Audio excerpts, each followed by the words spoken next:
Today I'm going to show you one of the many walks in Port Nepean National Park at the tip of Melbourne's Mornington Peninsula. But first I'll explain some of the geography of the area and tell you some of its history. Port Phillip is a huge bay on the south side of Melbourne CBD. It measures almost 2,000 square kilometres. That's almost 4 times the size of San Francisco Bay and 36 times larger than Sydney Harbour. Port Phillip is guarded at its mouth by 2 peninsulas, the Bellarine Peninsula on the western side and the Mornington Peninsular on the eastern side. The bay and its protecting peninsulas are famous not just for their beauty though. The entrance connecting the bay to Bass Strait is known as the Rip. It's only 2.8 kilometres wide.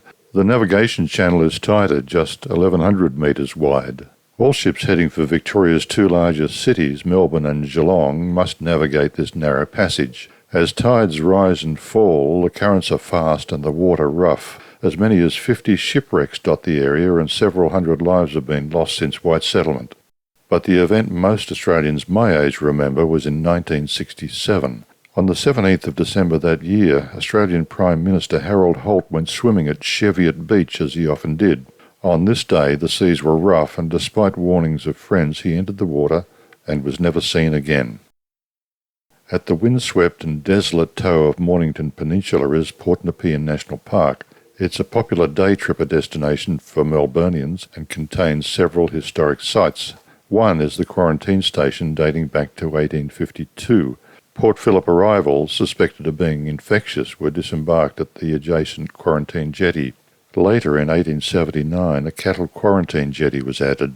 Ships heading for Melbourne would berth briefly at the jetty to unload horses, cows, pigs, sheep and cattle for their mandatory stay at the quarantine station. The area containing the quarantine station and its jetties is now protected and largely restored.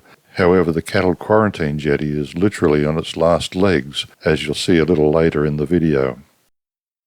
For our visit, we parked at Gunner's Cottage. We were looking for a short, easy walk and found one leading to Observatory Point, 500 metres via Port Nepean Cemetery. It's believed some 300 people who died in quarantine are buried there, but fewer headstones exist. Observatory Point is just before the beach. There are 4 picnic tables in a shady clearing. A deck with a couple of steps leads to the beach and the sad remains of the Cattle Quarantine Jetty. It's an easy walk. Along the way are tortured tea tree and pretty native bushes.